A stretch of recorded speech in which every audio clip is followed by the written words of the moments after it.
Peace and blessings, you guys. What's good? It's your girl Naya Thryce from the Metaphysical Mommy, here with a deck review and flip through of the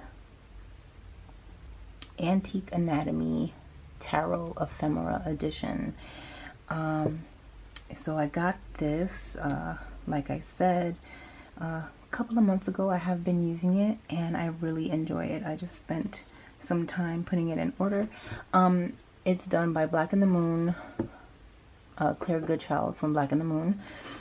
She does have this available on her website. I got this as a pre-order on her Etsy though when it came out. There's a tuck box, but the tuck box is tucked in another box far away. I keep it in this brocade arcana case, which you guys already know how that goes, from the Tarotista shop on Etsy. So if you guys own the Oracle of Oddities, which I do, the card stock size, or the size of the cards rather, is the same. It's exactly the same. Of course the backs are different, but this is the Oracle of Oddities here. So more on that later. I did put these guys in order for you so that we can take a look at the cards if you have not seen them. Well, let's just dive right in. So now she does have another deck called the Antique Anatomy Tarot, where it's just kind of skeletal and ephemera, this kind of style of like the body parts and things like that. This one includes the flora and the fauna. It still has that antique kind of color, that old color. This is white in comparison, just to let you see how, you know, the color difference. But I think this deck is beautiful. It is a pippish deck, and it's not going to be everybody's favorite, but it is, I think it is extremely beautiful, and it works well. You know, like I vibe with it way more than I expected to. I actually get some pretty good readings out of it, and I definitely wanted to test drive it before I did any kind of review or flip through of it, just because sometimes if they're so different it can be like, okay, you know, to each his own. Okay, it's hard for me to not want to talk about each and every one of the cards, but like this High Priestess is everything to me.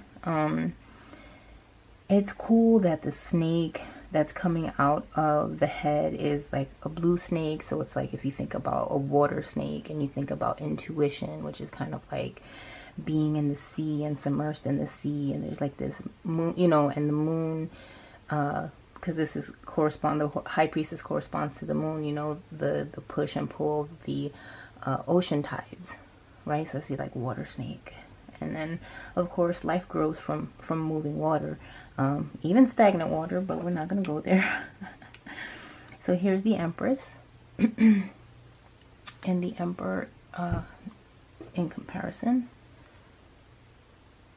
So as you can see, it's like a subtle difference. It's more in the way that the hips are portrayed. I kind of find this interesting here, where in the Priestess you see the bone of the thigh, but for the Emperor you see the muscles. So it's like the if you think about the Empress as the Venusian energy and Mars, I'm sorry, Emperor as Aries or martial energy, if the Empress is the structure, the wild and free structure of nature, which in all its functionality can be bone mass, then, you know, putting strength and form and onto that mass is the muscles. And you know, the stronger our muscles, the better our, you know, it protects the bones. And there's nothing wrong with the bones themselves. It's just that's what we're made of. We're made of a skeletal and a muscular system and skin and hair and all that kind of stuff there, you know. But just in a very preliminary type of way. Oh, I don't really mind if these are out of order either. Okay. Then here we have the Hierophant, which the shape of the bones are like in the Rider-Waite-Smith deck, like his staff that he holds. I always forget what it's called, but that thing that the Popey guy holds, that's the shape. The 3-armed cross, I think it is. Here we have the Lover's heart, and I love the butterflies coming out. The fluttering nature of butterflies, and Geminis, who are very much social butterflies, who very much like to talk about a lot of different things. They're never on one subject for too long. And this is not to say that Geminis are not deep people. It's just you can have 10 conversations simultaneously with them if you know what you're doing. Okay, keep that in mind. But yeah, love this Lover's card here. And here we have the Chariot, Strength, the Hermit, the Candle with the bird on top of the head. I love this Wheel of Fortune. I don't know why I love it so much, but I think it's absolutely fantastic. So here we have the coins, the elixirs, the rods, and the blades, because that is the suits of this. Those are the suits and how they are named in this deck. Here we have Justice. Now, one thing that doesn't come with this deck is a guidebook. And that was something that I was curious about. Because something I'm planning on doing with this deck is actually spending time with seeing the different flowers and the association to those flowers and how that can enhance the readings from this deck. But here in the Justice, you see the fusion between the brain and the heart. And it's kind of like most of the time when there's justice involved or injustice involved, there's a logic versus feeling complex that we may have, or we're doing something because of matters of the heart to try to justify something. Like, this is a really good, solid representation of what justice could look like and feel like within an internal sphere. Here we have the Hangman. We have Death with the Scythe.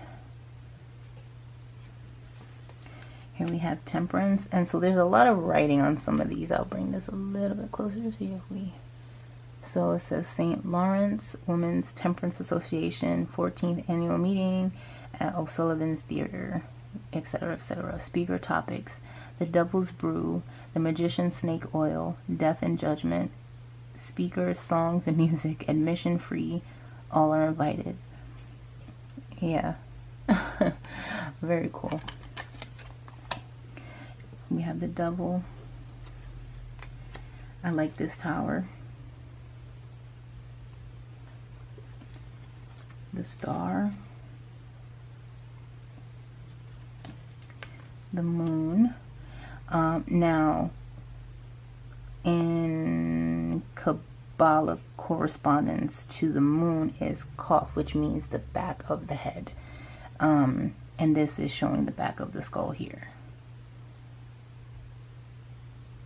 And the flowers that grow out of that.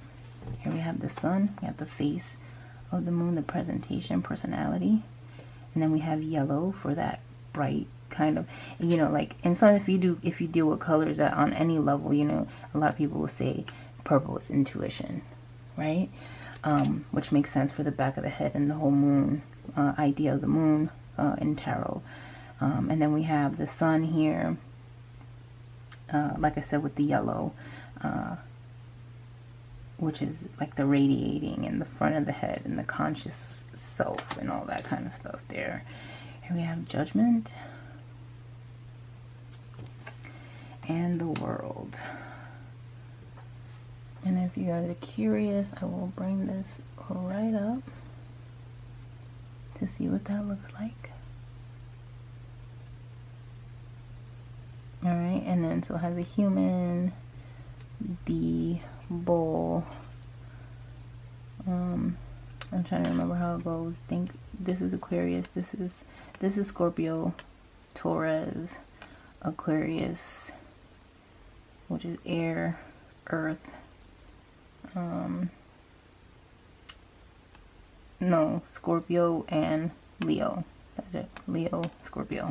Ta-da. Alright, got it.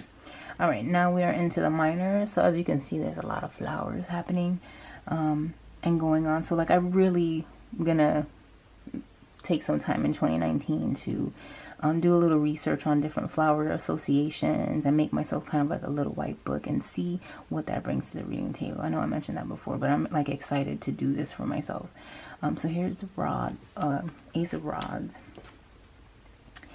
2 of Rods, 3 of Rods,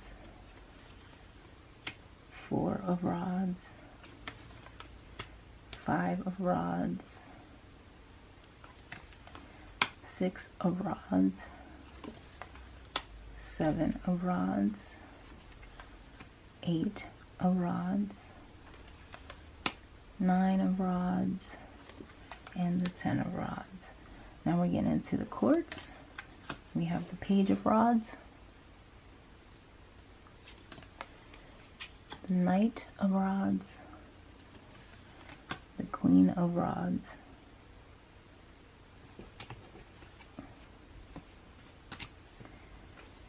and the King of Rods. We have red and yellow going on. Now we're moving into elixirs. So instead of cups, we have elixirs, and they all have some kind of label or something on it. So cups are kind of really fun to like nitpick at the labels. Not nitpick at them in a bad way, but like when you're doing a reading and like reading what it says and see if anything sticks out to you.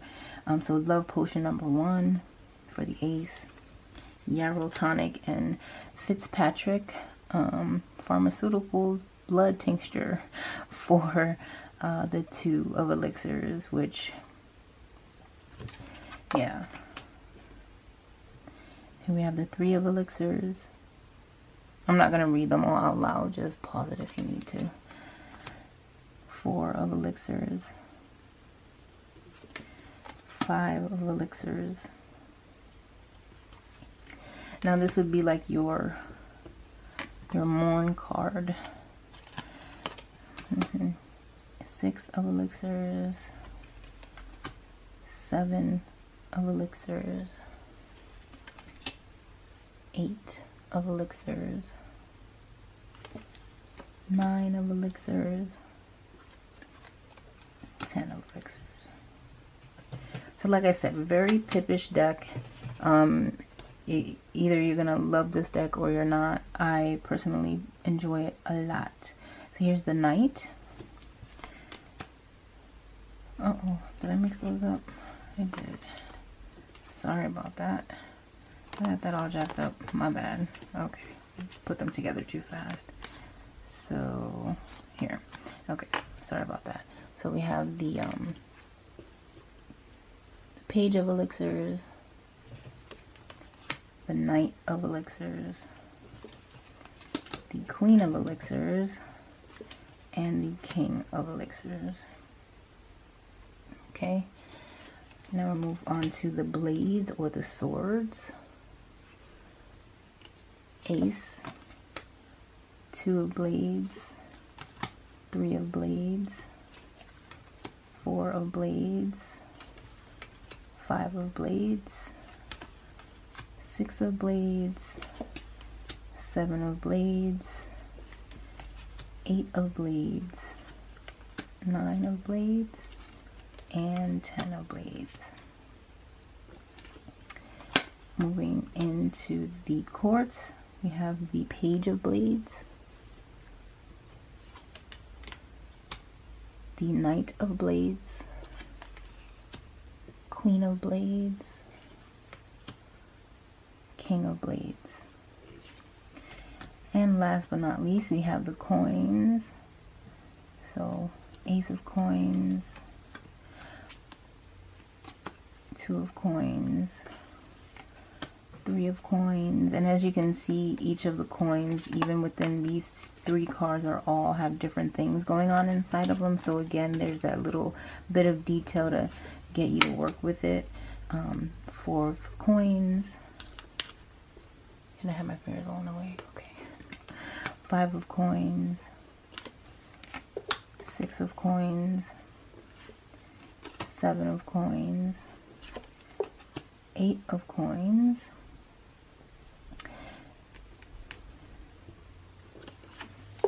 9 of Coins. And the 10 of Coins. Okay. And then we move on to the courts. We have the Page of Coins, Queen of Knight of Coins, Queen of Coins, and the King of Coins. And there you have it. So I hope you enjoyed this flip through of the Antique Anatomy Ephemera deck. I am going to do a quick tarot combos video to pair this with the Oracle of Oddity, so stay tuned for that on the channel coming up, probably on the same day, but I'll link it below anyways. All right, thanks very much for watching, you guys. Much love, many blessings.